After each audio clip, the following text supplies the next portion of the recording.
Sorotan lain, saudara, seorang pemuda digerebek tim Resmo Polres Parepare, Sulawesi Selatan lantaran menyebarkan video mesum kekasihnya.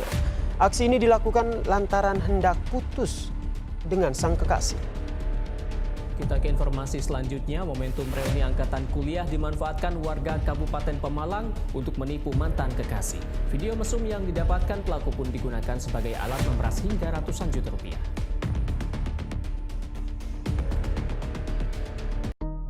Seiring perkembangan zaman, teknologi juga semakin berkembang. Namun sayang, perkembangan dunia digital diciderai dengan adanya penyalahgunaan untuk melakukan tindak kekerasan berbasis gender online atau KBGO. Salah satu bentuk dari KBGO adalah revenge porn. Revenge porn atau pornografi balas dendam merupakan penyebaran gambar atau video porno secara non-konsensual atau tanpa persetujuan melalui internet yang dilakukan oleh pasangan, mantan pasangan, atau pihak ketiga dengan tujuan untuk balas dendam atau sebagai hiburan. Siaran pers Komnas Perempuan tentang catatan tahunan kekerasan terhadap perempuan tahun 2019 memuat data pengaduan langsung ke Komnas Perempuan. Tercatat kenaikan yang cukup signifikan, yakni pengaduan kasus cybercrime sebanyak 281 kasus. Sedangkan pada tahun 2018 tercatat 97 kasus, atau naik sebanyak 300%. Kasus cyber terbanyak yaitu berbentuk ancaman dan intimidasi penyebaran foto dan video porno korban. Revenge porn tidak hanya digunakan sebagai bentuk balas dendam terhadap korban, namun juga sebagai ancaman terhadap korban untuk menuruti keinginan pelaku. Jika tidak dituruti, maka gambar atau video tersebut akan disebarkan secara tidak bertanggung jawab ke media sosial sehingga merugikan korban.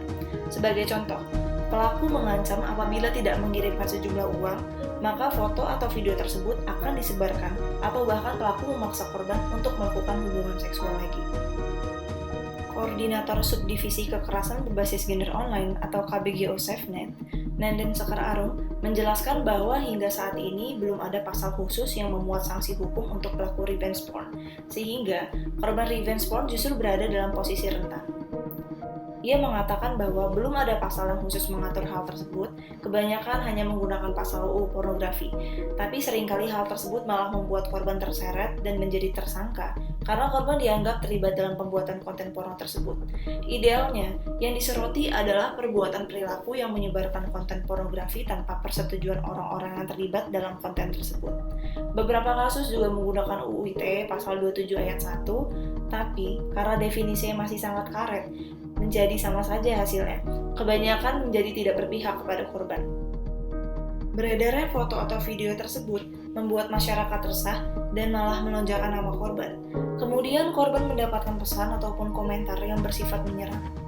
Korban yang mengalami victim blaming akan mengakibatkan lingkungan tempat korban tinggal atau bersosialisasi menjadi memandang rendah korban, dan keluarga korban pun akan terkena dampak dengan stigma negatif. Victim blaming sendiri merupakan suatu bentuk penyalahan terhadap korban atas kejahatan yang dialami dan merupakan suatu kecenderungan masyarakat.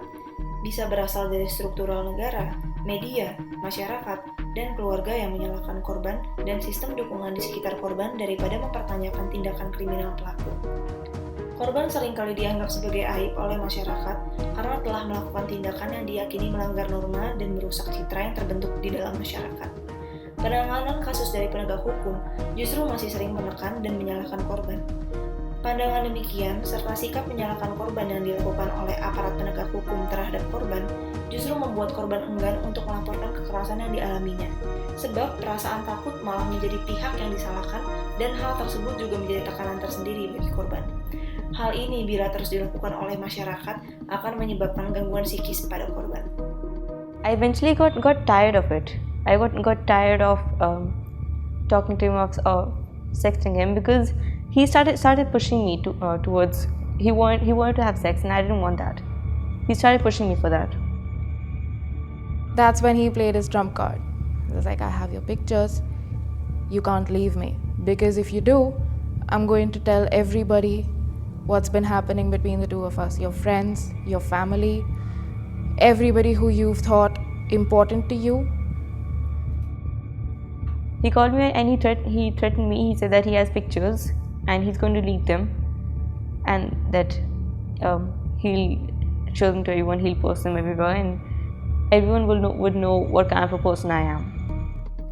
Korban dapat menimbulkan reaksi emosional seperti rasa bersalah pada diri sendiri maupun orang terdekat, malu, takut, kehilangan kepercayaan, sedih, kemarahan yang tidak terkendali, mati rasa, bingung, shock, denial, dan lain-lain.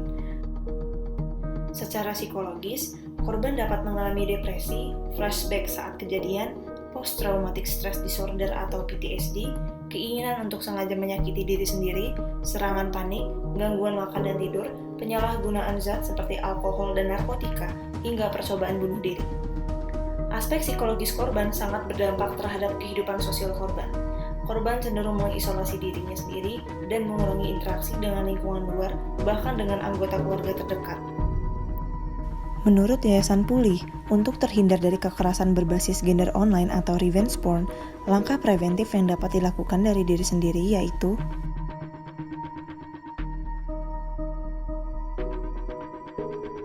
Selain itu, bila kamu adalah korban, SafeNet merekomendasikan untuk melakukan 4 hal.